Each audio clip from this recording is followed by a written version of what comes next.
Hello, in this lecture we're going to continue our discussion of oligopoly and antitrust policy, chapter 15. Remember that the goals are to explain the distinguishing characteristics of oligopoly, distinguish two models of oligopoly, describe two empirical methods of measuring market structure, explain what antitrust policy is, and give a brief history of it. So we have introduced some ideas of what oligopolies are, and they are going to be closer to a monopolistic form of organization, form of market, in which we don't have a free market of perfect competition. We don't have one firm running the market, but we have a few firms running the market, and that will be an oligopoly, and therefore those firms are going to be dependent on what other firms are doing. What the other firm is doing, that firm is going to be dependent on that. We're going to be looking towards the decisions of those other firms within this market that has this limited amount of individuals in it or businesses in it.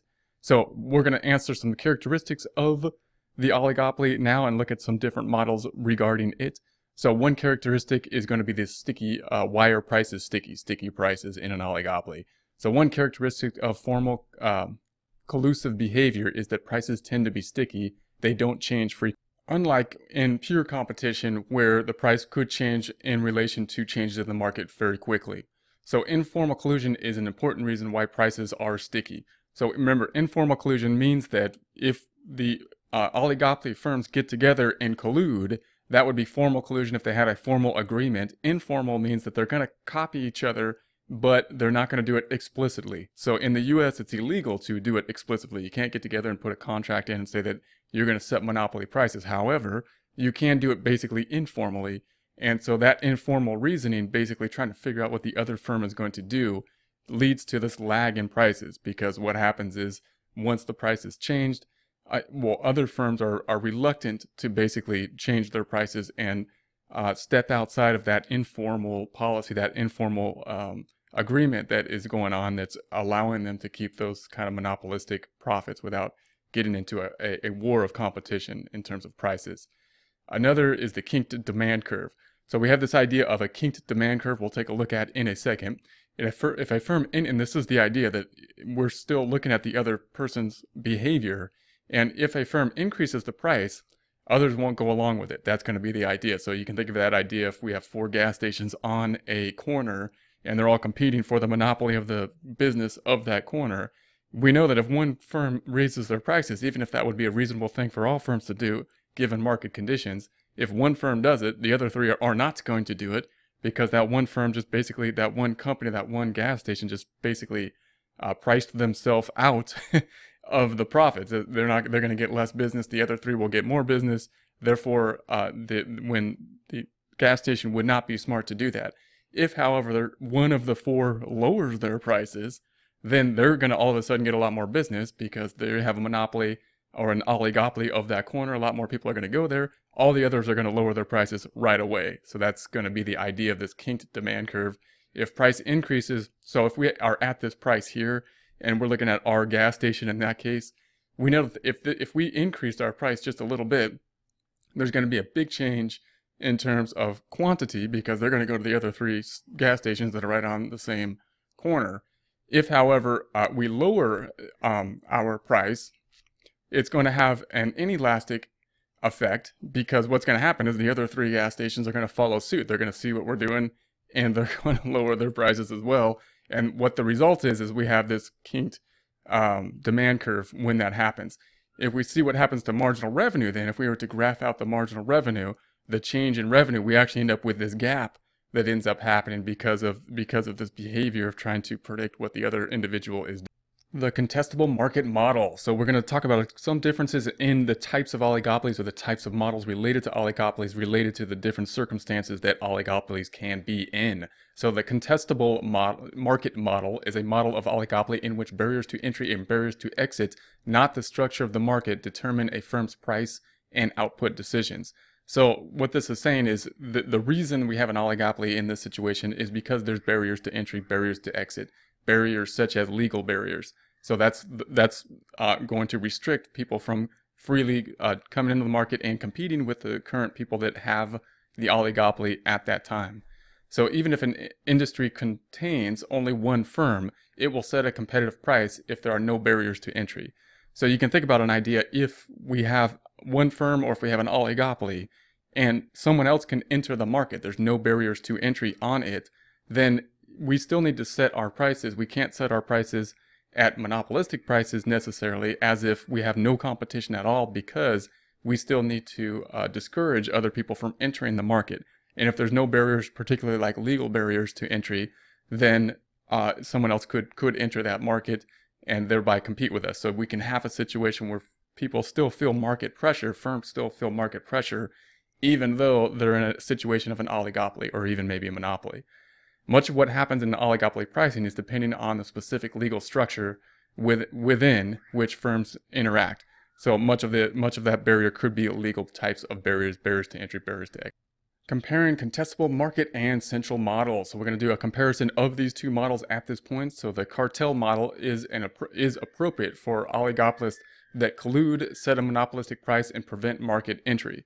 So if we have a situation where people or firms are colluding, then setting a price that's beneficial for all, and they're helping to prevent the entries of new individuals to a market. This is one extreme of the oligopoly types of models. The contestable market model describes oligopoly that set a competitive price and have no barriers to entry. So on the other extreme, you have an oligopoly, but there's no collusion and there's no barriers to entry. So you still have this situation where there is basically competition in that we're trying to set competitive prices in order to deter others from entering the market. Oligopoly markets lie somewhere between these two extremes. Obviously, these are two very extreme situations. It's good to look at the extremes in order to try to vary where the oligopolies, all oligopolies being somewhere between those two extremes. Both models use strategic pricing decisions where firms set their price based on the expected reactions of other firms.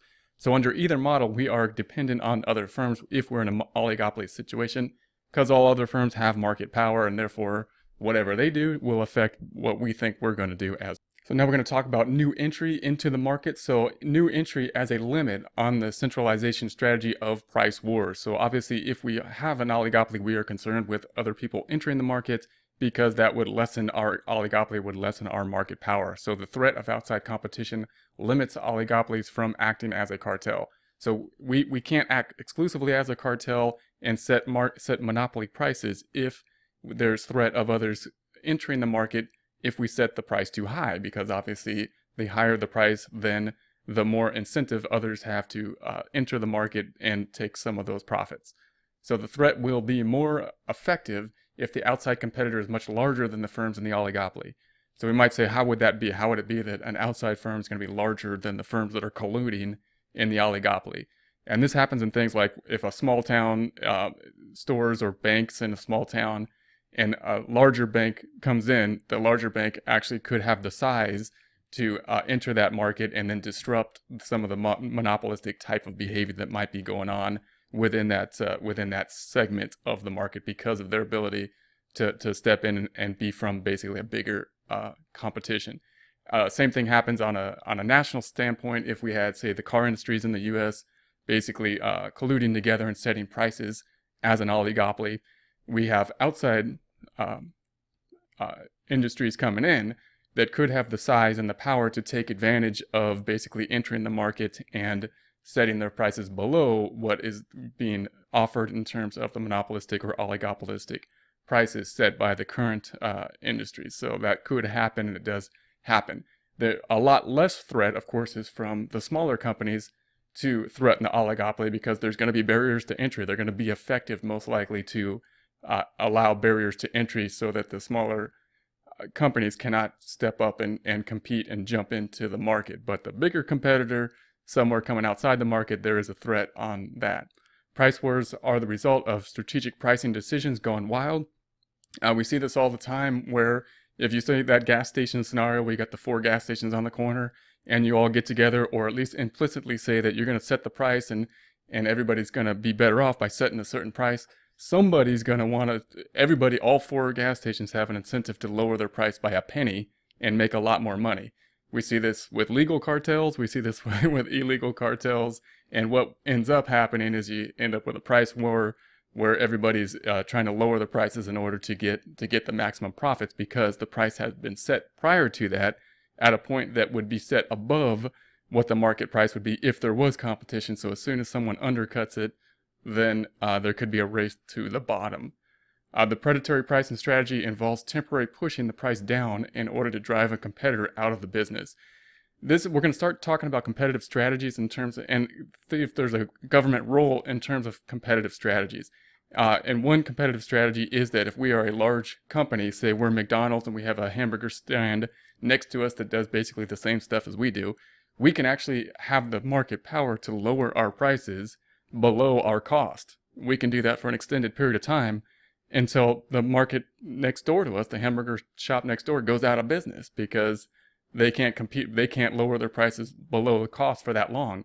Why would we do that? We'd lose money doing that, maybe for years, but why would we do that? Because after those years are up, that little hamburger shop is gone, we have a monopoly power, we can now set monopoly prices. So that's the types of strategies that we'll start to look at legislation that might try to limit strategies such as that.